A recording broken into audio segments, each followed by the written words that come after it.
Boa tarde, meus irmãos. Boa tarde, Igreja Batista em Vila das Belezas. Boa tarde, queridos amigos de outras igrejas. Boa tarde, família querida. Aqui estamos para mais uma edição do nosso Pão das Três. Este encontro diário, um encontro alegre e saudoso, porque apesar das dificuldades e da distância, a gente consegue se ver, se ouvir, digitar, expressando aí e registrando a nossa presença, manifestando a nossa alegria, o privilégio de sermos o que somos, igreja, corpo de Cristo, e louvamos a Deus por isso. Então, o pão das três, apropriadamente, é o que chamamos do nosso encontro em que a nossa alma recebe alimento espiritual. E nós nos alimentamos uns aos outros. Nós servimos uns aos outros. Ajudamos e somos ajudados. Bendito seja Deus, o nosso Pai, que nos dá tantas oportunidades de servirmos uns aos outros, de não ficarmos sozinhos, de não nos distanciarmos, mas recebemos ajuda, recebemos o incentivo, recebemos a alegria e expressar também a nossa na companhia dos nossos queridos. Hoje eu desejo muito que a gente pense um pouco sobre a palavra confiança, né? E essa confiança aponta para Jesus Cristo. Então, que seja uma tarde em que a gente que já confia em Cristo Jesus, a gente intensifique essa confiança, a gente possa argumentar, adicionar motivos bíblicos, fidedignos para a nossa confiança em Cristo Jesus.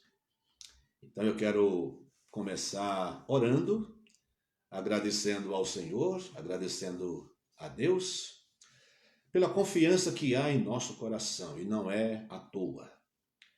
É fruto de algumas observações que fazemos, e vamos mencioná-las logo mais. Quer orar comigo? Curve a sua cabeça, feche os seus olhos. Vamos orar, agradecendo a Deus o rico privilégio que temos agora.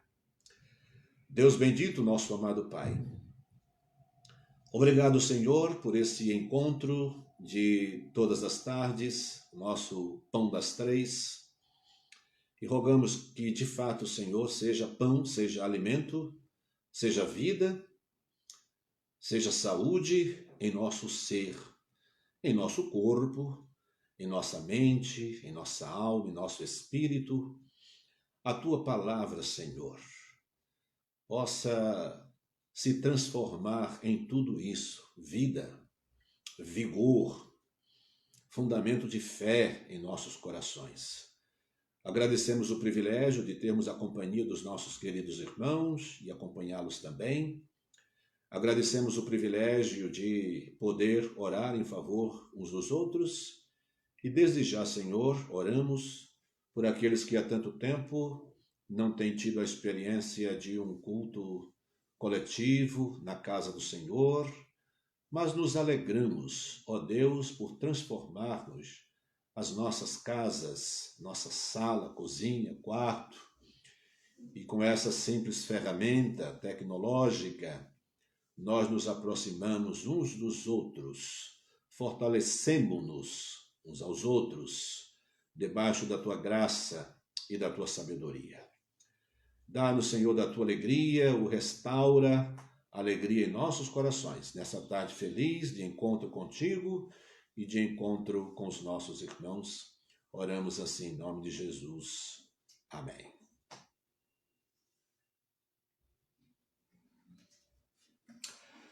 E como o assunto é confiança, veio ao meu coração hoje um cântico muito antigo. Eu só confio no Senhor que não vai falhar. Mas ele encerra uma verdade profunda, né? A gente olha para todos os lados e só encontra motivo para confiar em Cristo Jesus, aquele que nunca falhou e, como diz o hino, não falhará de forma nenhuma, nunca vai falhar. Se você sabe, cante também.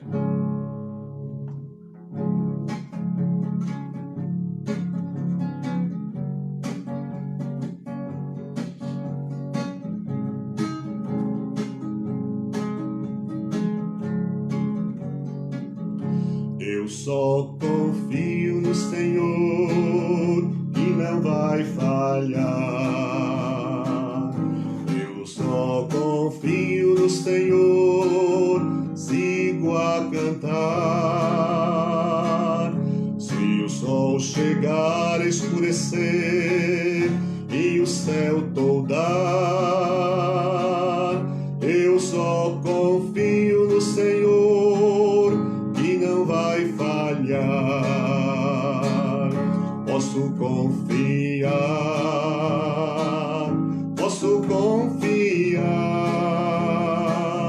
que um lar no céu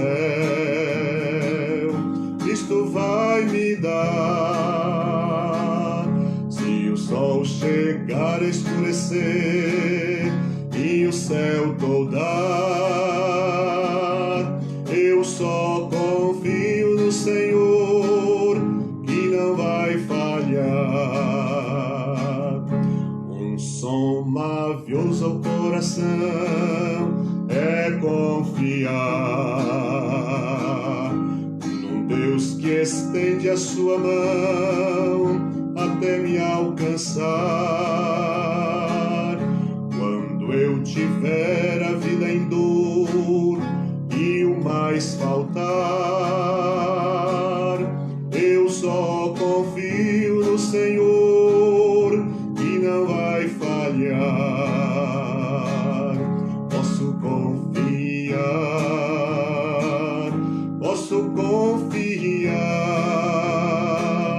que um lar no céu Cristo vai me dar. Se o sol chegar a escurecer e o céu toldar, eu só confio no Senhor, que não vai falhar.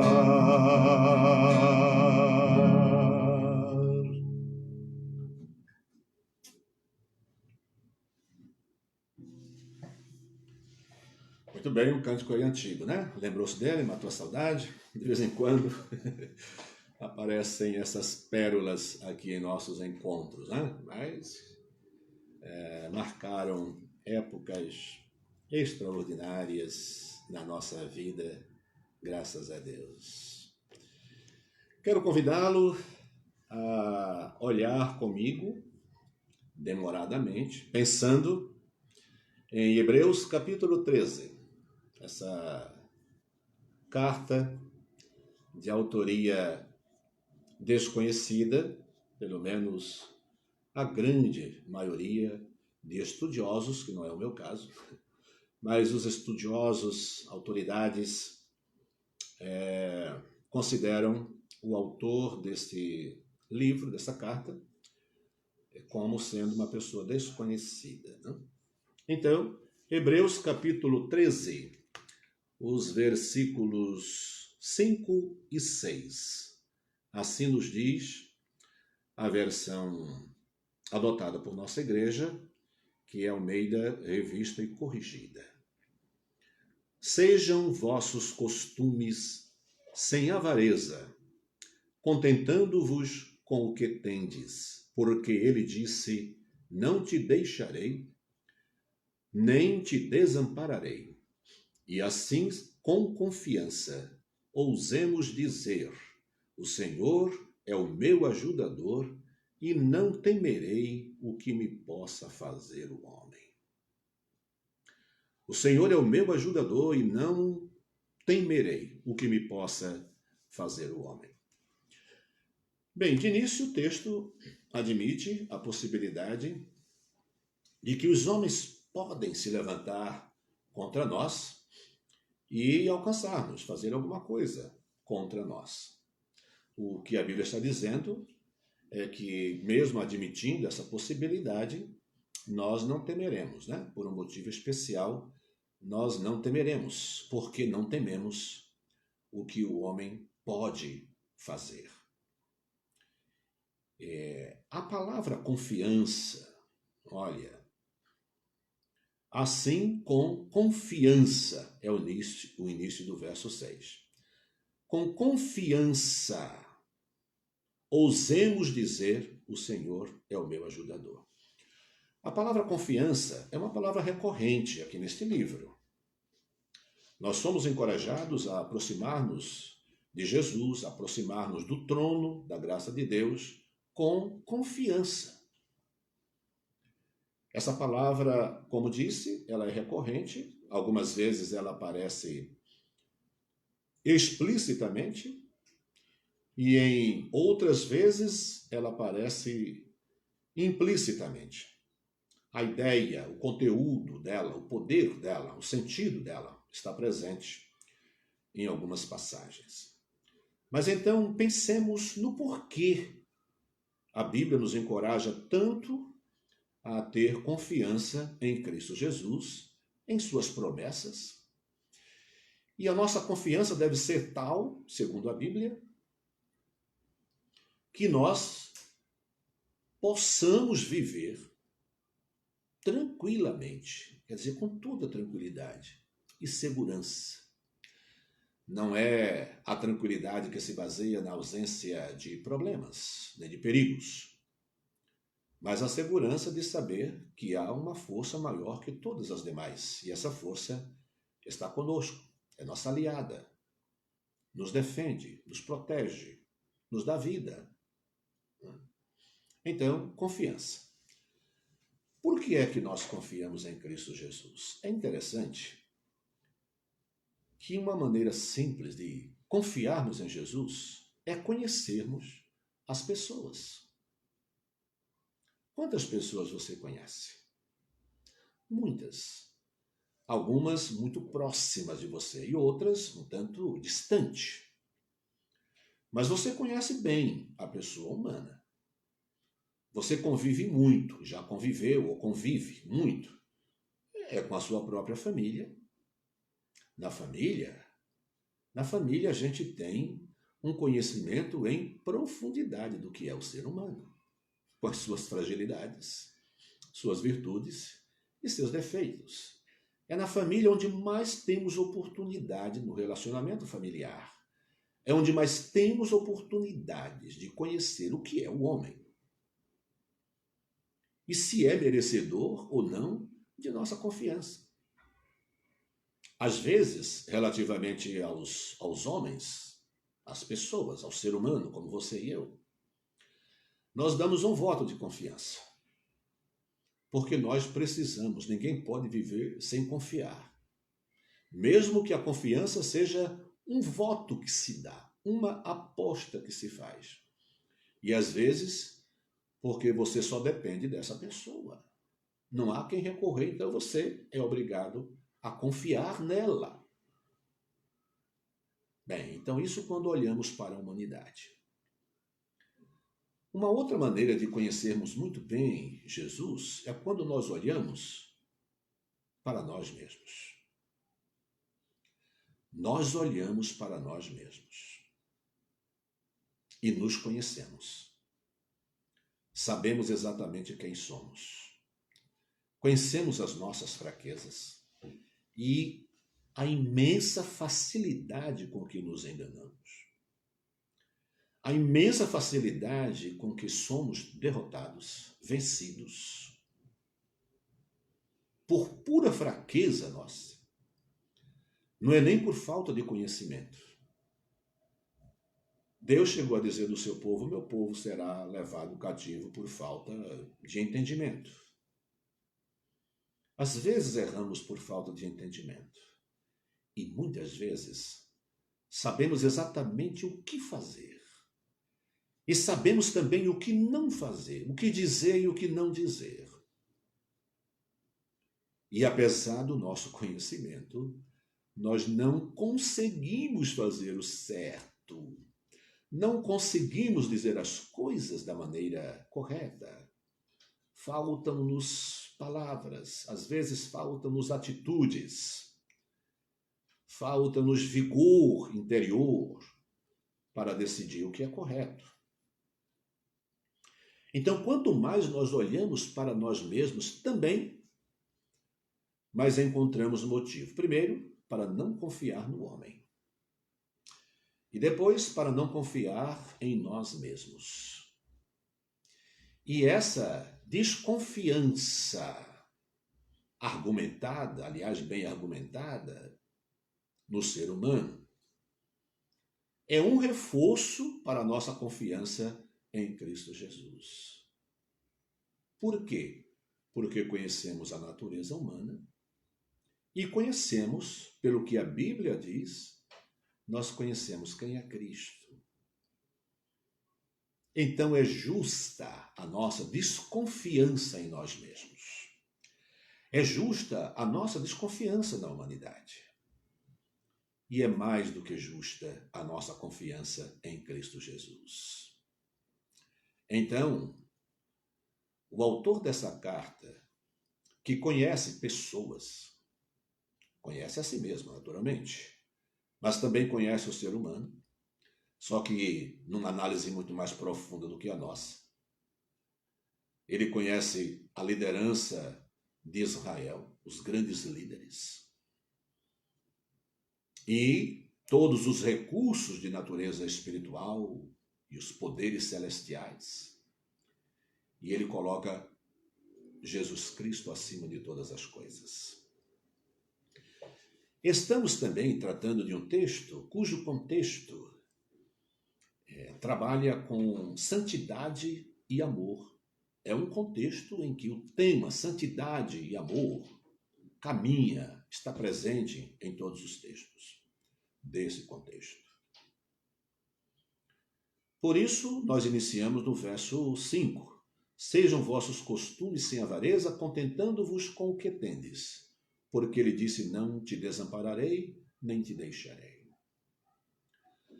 Parece-me que o desprendimento, o desapego às coisas materiais, aos bens, ao dinheiro, aos bens móveis e imóveis que o homem venha a possuir, ou que possua, parece-me que o desapego a isso é uma espécie de irmã gêmea da santidade, libertando-nos dos valores perecíveis, passageiros, pontuais. E nos apegamos, nos firmamos naquilo que é perene, aquilo que não pode mudar, que não envelhece, que não morre, que são os valores na dimensão espiritual, onde encontramos Cristo Jesus, o nosso amado Salvador. Então, ele inicia convidando-nos a um desapego e ao contentamento com o que temos. Sabiamente, o autor não quantifica o que temos, nem qualifica o que temos. Mas, claramente, ele diz que nós devemos não confiar, não depender, não apegar-nos a tudo aquilo que não é Cristo e apegarmos-nos a tudo aquilo que procede de Cristo, que se associa a Cristo Jesus, ao céu, à vida eterna e à Bíblia, a palavra de Deus. Então, porque nós conhecemos o homem e a sua natureza e não confiamos nele, nós confiamos em Cristo. Porque nós conhecemos a nós mesmos e sabemos medir muito bem, temos noção absoluta, consciente das nossas fraquezas e das nossas falhas. Por isso, nós confiamos em Cristo. Mas não é só pelo conhecimento desse universo de fracassos, de fraquezas, mas é também porque conhecemos a Cristo Jesus. Quem Ele é, o que Ele fez, e na verdade sabemos o que Ele ainda faz em nosso favor. E o que Ele disse, que está escrito aqui para a nossa salvação e para a nossa firmeza na fé. O que é que sabemos sobre Cristo que nos leva tanto a confiar nele? Dele, Deus disse: "Este é o meu filho amado, em quem me comprazo. Eu tenho prazer nele." Não é um homem comum que está dizendo isso. Não é o meu sentimento paterno que pode me levar a dizer eu tenho prazer, porque de fato eu tenho prazer, né? Mas eu tenho prazer nos meus filhos e na minha família, minha esposa, meus filhos. Eu tenho prazer neles porque eles são a minha família. Mas quando Deus fala sobre Jesus, Ele está dizendo: este é aquele que satisfaz a minha justiça perfeita. Esse é aquele em que a minha alma se regozija e me deleito nele, porque ele é a mais sublime expressão de tudo que é verdadeiro. E é a mais profunda, alta e poderosa expressão de poder.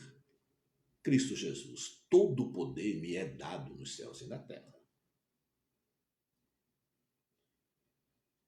Então, por conhecermos essas informações sobre quem é Jesus e algumas outras mais. Olha, Jesus, quando foi tentado por Satanás, então ele foi submetido a provas muito fortes, a tentações, provações.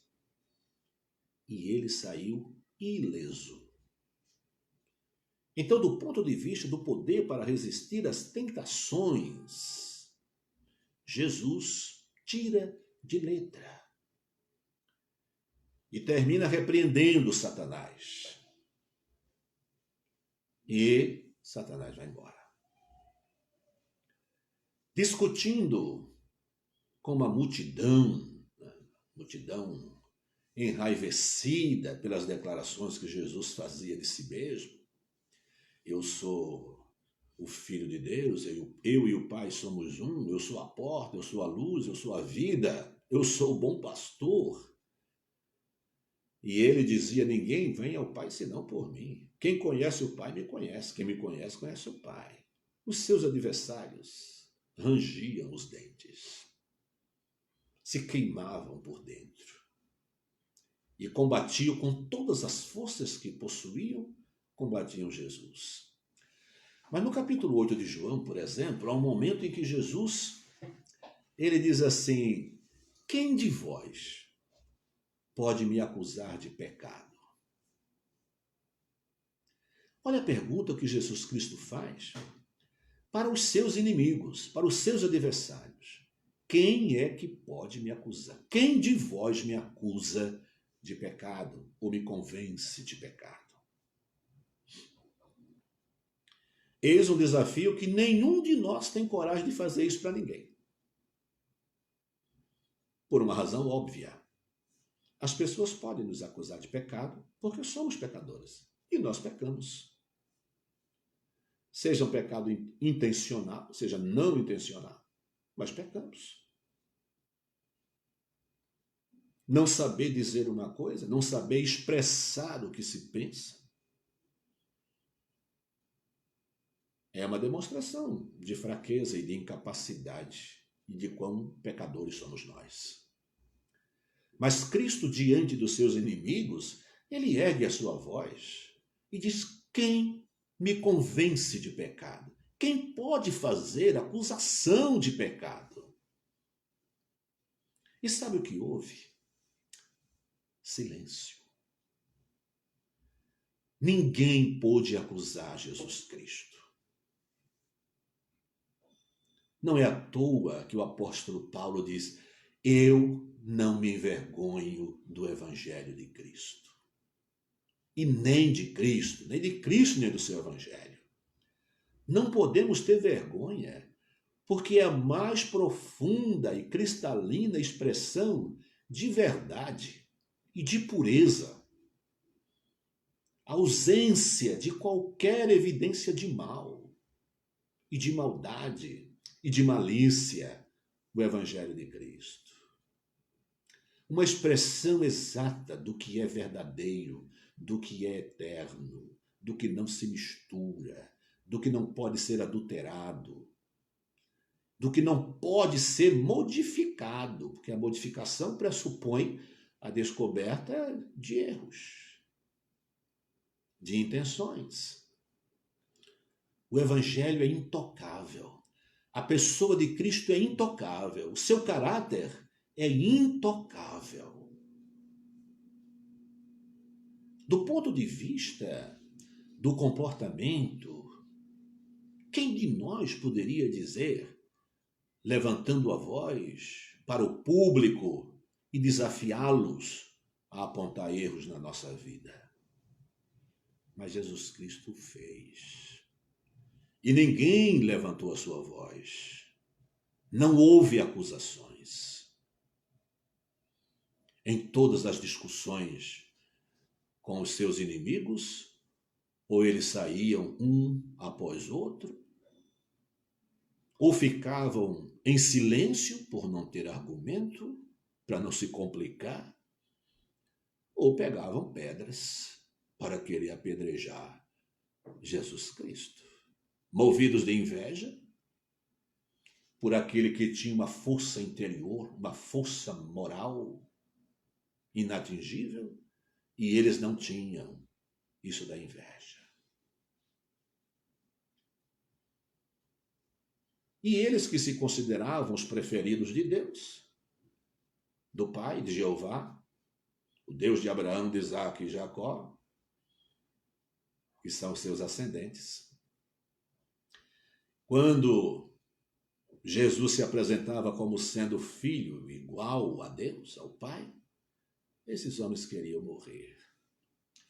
Mas então, em função de todas essas coisas, o autor dessa carta diz: e assim com confiança ousemos dizer: o Senhor é o meu ajudador, e não temerei o que me possa fazer o homem.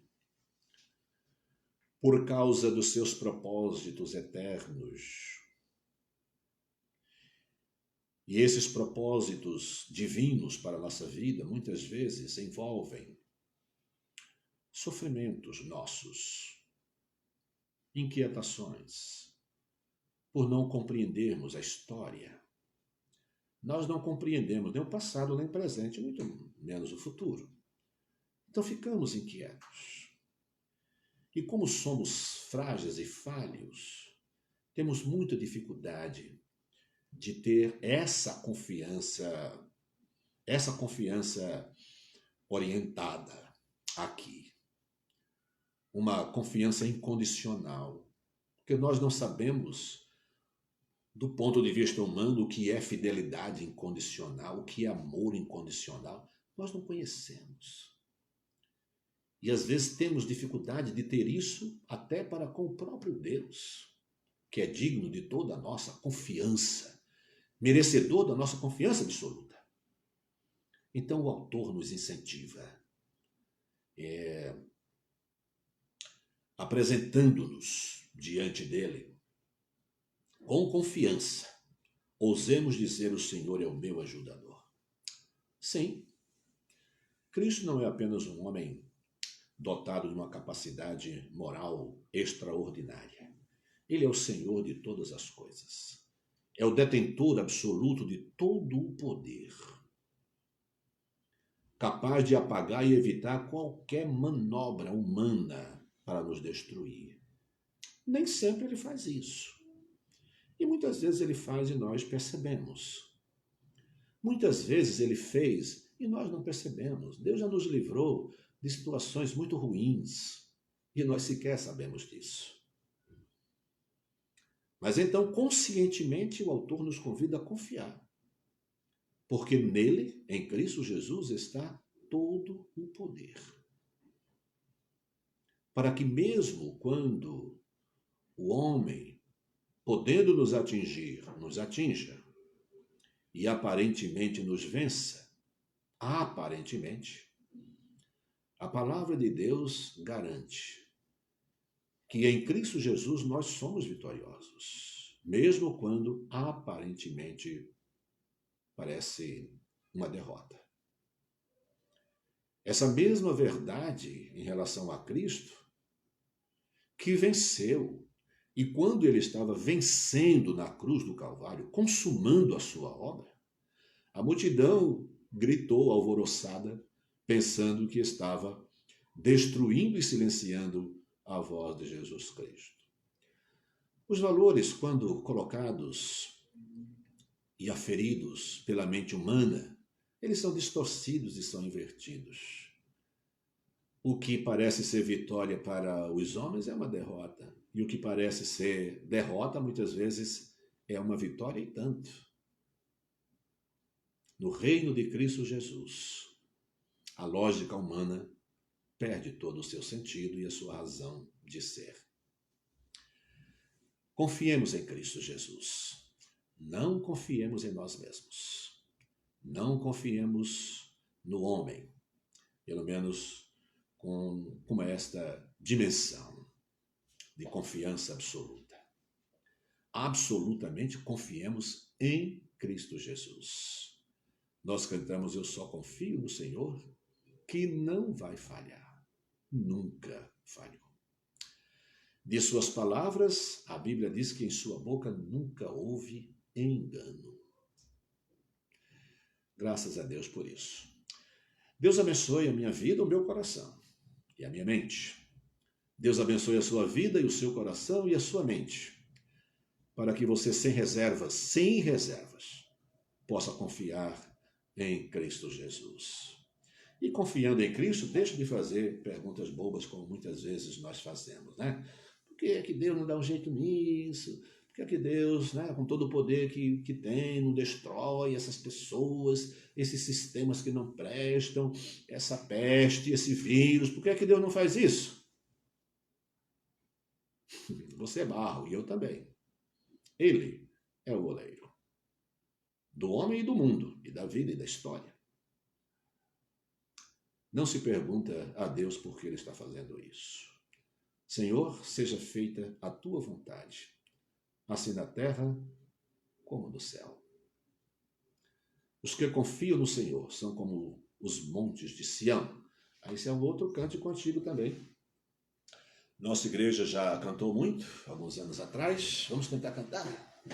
Faz tempo também que eu não canto esse, não? Talvez você também.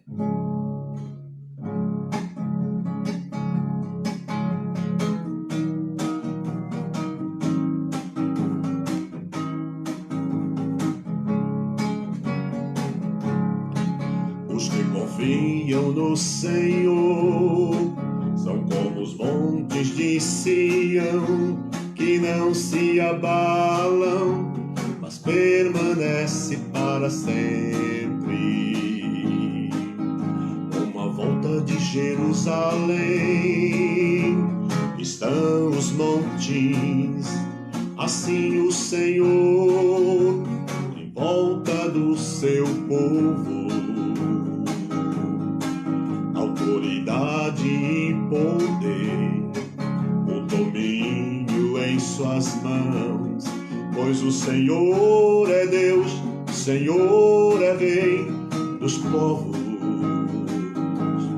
Calem-se diante dele a terra, dobre os joelhos, ergam as mãos, pois o Senhor é Deus, o Senhor é Rei dos povos. Calem-se diante dele a terra, dobre os joelhos, ergam as mãos, pois o Senhor é Deus, o Senhor é Rei dos povos. Os que confiam no Senhor, os que confiam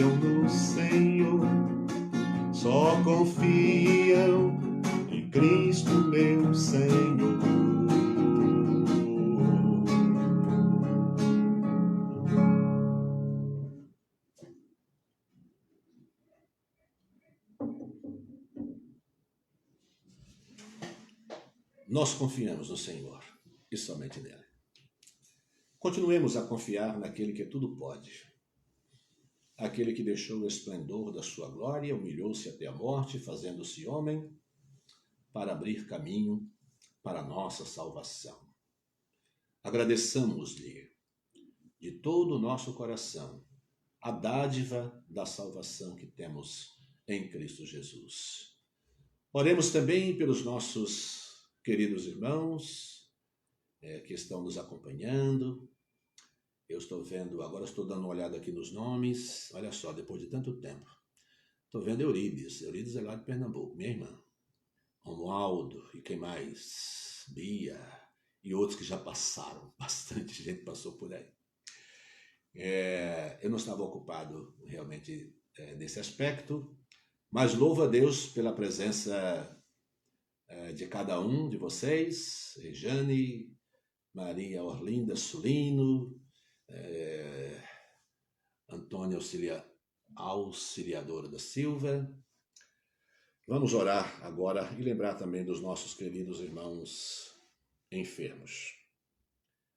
Há vitórias para se celebrar e há lutas por vitória sobre a doença, há vitória sobre relacionamentos domésticos, familiares. Oremos, meus queridos irmãos, agradecendo a Deus.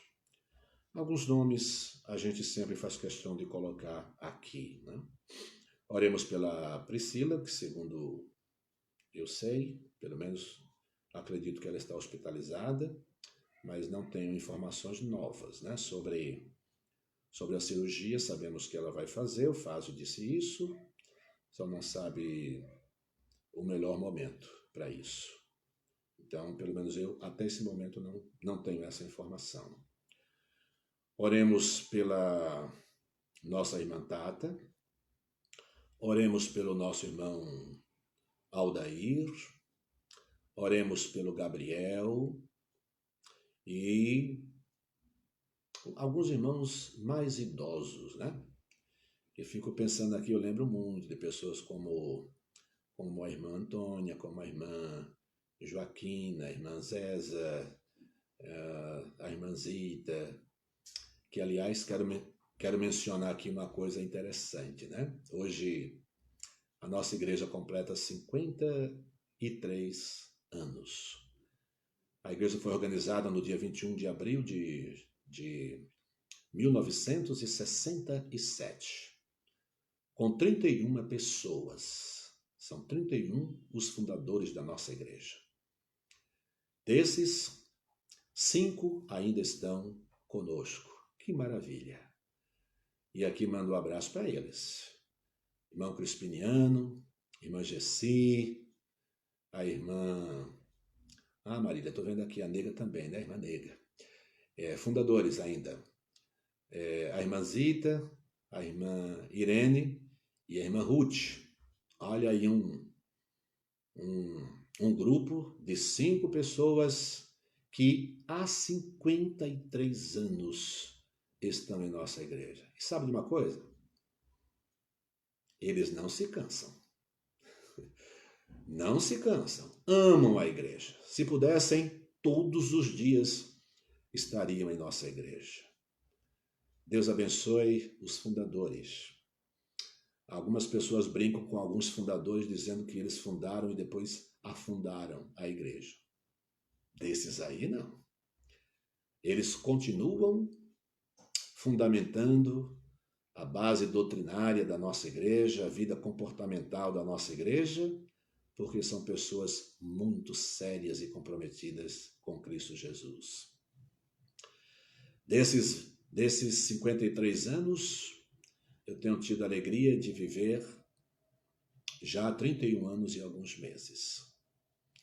E a igreja lembra-se com saudade, naturalmente, orando a Deus com gratidão, por alguns pastores que pastorearam essa igreja. O pastor Raimundo Nonato foi o primeiro pastor, né?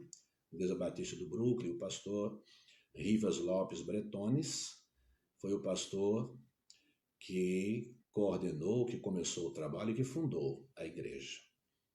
E o primeiro pastor da igreja foi o pastor Raimundo Nonato de Souza. Depois veio o pastor Mateus. O pastor Mateus fez muita amizade aqui nessa igreja. Essa geração antiga, aí, eu estou aqui há 31 anos, pastor Mateus passou 5, e as pessoas, algumas delas ainda são muito mais apegadas ao pastor Mateus do que a mim. Olha, parabéns, viu? Gente boníssima, pastor Mateus, aposentado já. E depois tivemos o pastor Zilter, que teve pouca duração, mas faz parte da nossa história. Pastor Abelardo, que pastor aqui por volta de 5 anos, e ainda hoje tem ligação com a nossa igreja e a nossa igreja com ele, homem de Deus.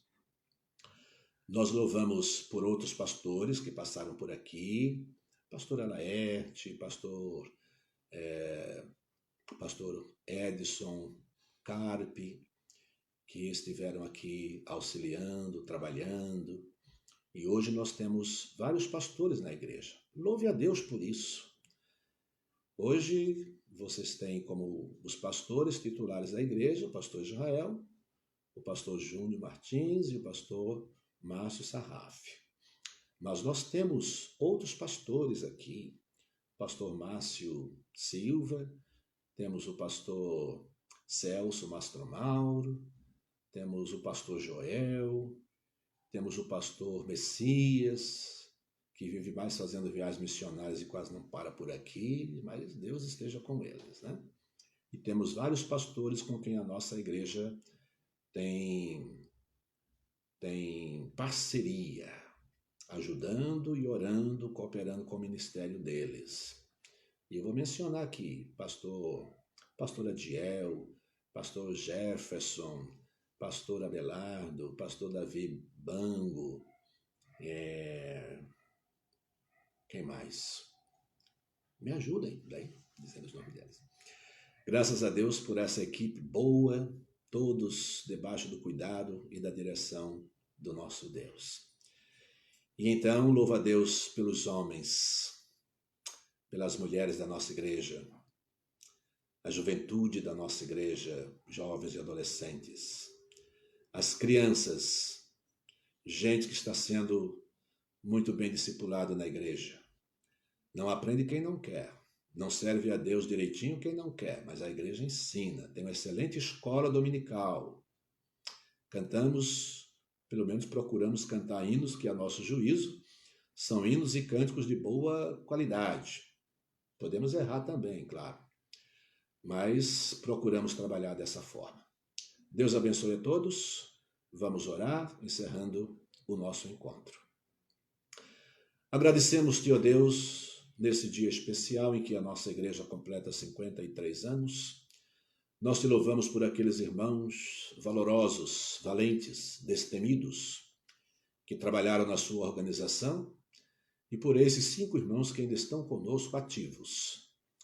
Obrigado, Pai, pelos pastores que passaram por nossa igreja, pelos pastores que estão em nossa igreja, por aqueles pastores com quem a nossa igreja tem compromisso financeiro e compromisso de oração e de assessoria.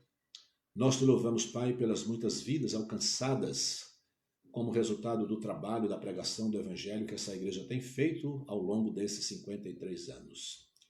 Quantas vidas se converteram aqui, foram batizadas aqui e servem a Deus aqui. Outras muitas que, em função de mudanças ou de outras situações, estão em outras igrejas, em outros estados, em outros municípios, mas nós agora nos lembramos com gratidão ao Senhor de todos eles.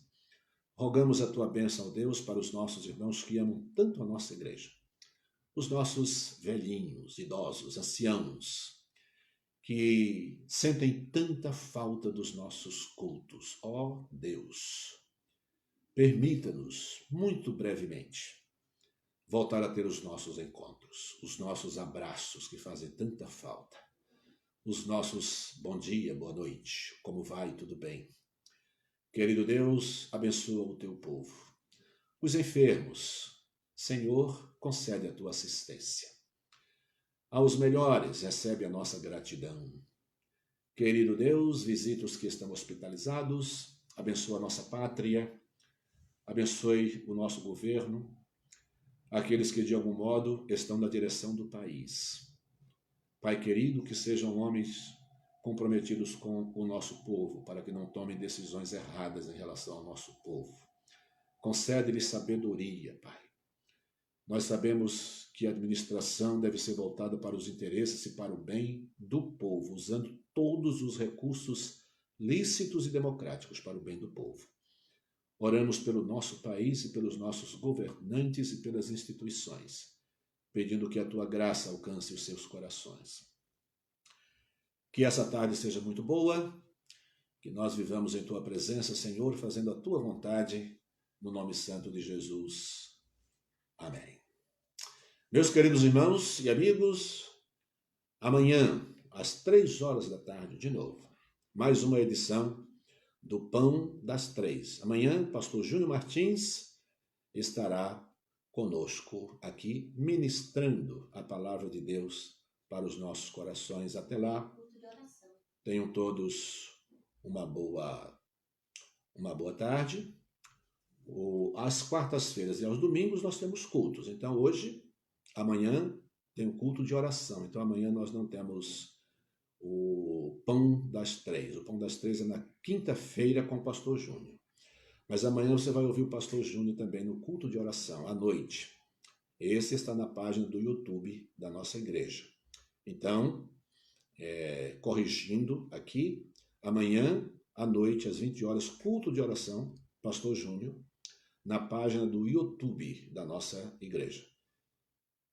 Quinta-feira, voltamos a ter o nosso Pão das Três, também com o pastor Júnior, às 3 horas da tarde. Abraços, Deus abençoe a todos, saudade de todos.